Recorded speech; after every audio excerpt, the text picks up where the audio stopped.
Hi, I'm Carlile. When something bad is happening, or when you just have a bad feeling about something but you haven't fully realized that, so often these songs were happening before I realized they were having this event, this feeling was happening. And I think that's a really cool superpower, you know, this intuition, just being able to tap into my intuition. I have not always been a solo performer.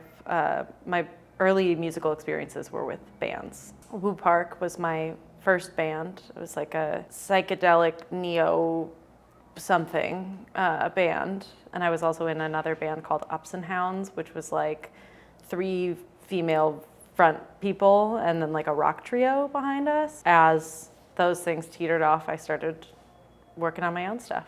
I wanted to go kind of the exact opposite route, focus it more on the songwriting and the vocals. I am a pop girly through and through, and I wanted to do that and just keep it really, really simple.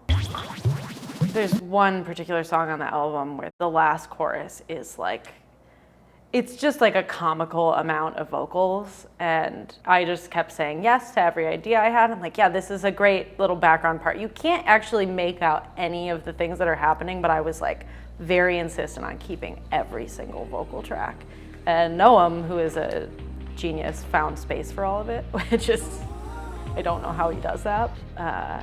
I know that my skill set as a producer is growing, it's getting better, but I don't have a lot of technical skill yet. It's grown a little bit since I started the project, but that was where Noam came in. Noam is like a fucking wizard, can I swear? Cool. He's incredible and like really hears music for what it is, and that's something that was really important to me, is honoring the spirit of these demos and even, you know, specific sounds. We kept a lot of the sounds that I made, but Noam is able to take like what is a flimsy bass track and make it huge and make it feel spatial, and then kind of create this like connective tissue between all of these sounds and feelings.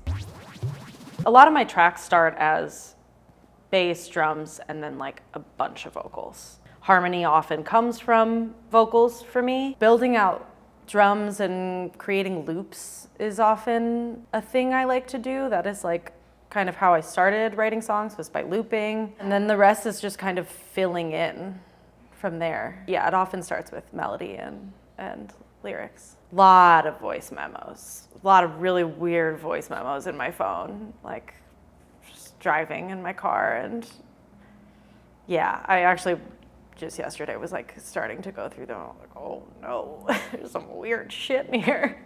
Alone time, honestly, is something that I never gave myself. I've always been like highly social.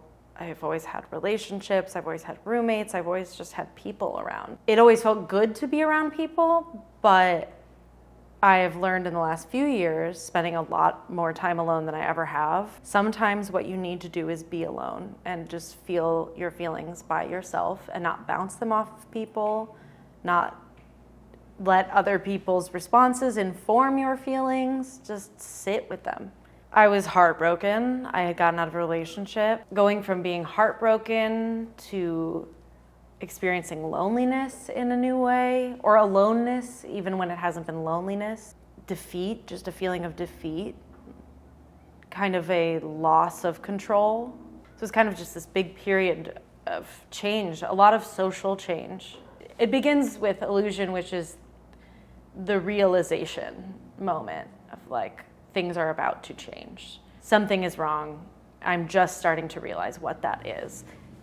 Feeling all the feelings between then and now, and then it ends with this song, Don't Get Married While I'm Gone, which is like a song about just a random fling, but like that feeling of like reigniting something that I'd felt like I'd lost and had just spent all this time grieving, and then kind of ending on this like hopeful note of like, oh, it's possible to feel good again, to feel love again, to feel, you know, connected to myself, to feel connected to others.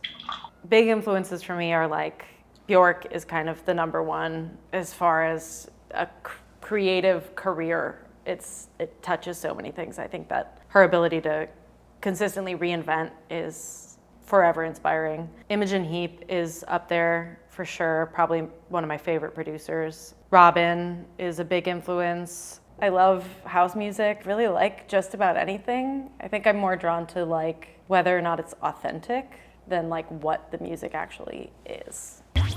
I listen to a lot of my friends, honestly. I love Nika and Dried Spider a lot. Coco Joey is some of the most interesting shit coming out of Chicago right now, for sure. It's an incredibly underrated music scene. Well, French onion dip. No. What color is it? Periwinkle, probably. Being Alive.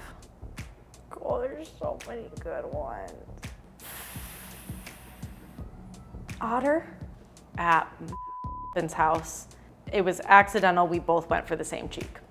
How to Eat Like a Child and Other Ways Not to Be a Grown-Up. In the middle of the woods in a shipping container with no plumbing. Firecracker. Bomb Pop. Homogenic. Bjork. Sagittarius. Complicated question. Scared of Leos. Very attracted to them. Taurus. Actually, Taurus is the answer. Yeah. Well, okay. This is hard because I worked in pet care for 10 years. So I've met a lot of little guys. French fry. Hamburger. Not the same owner.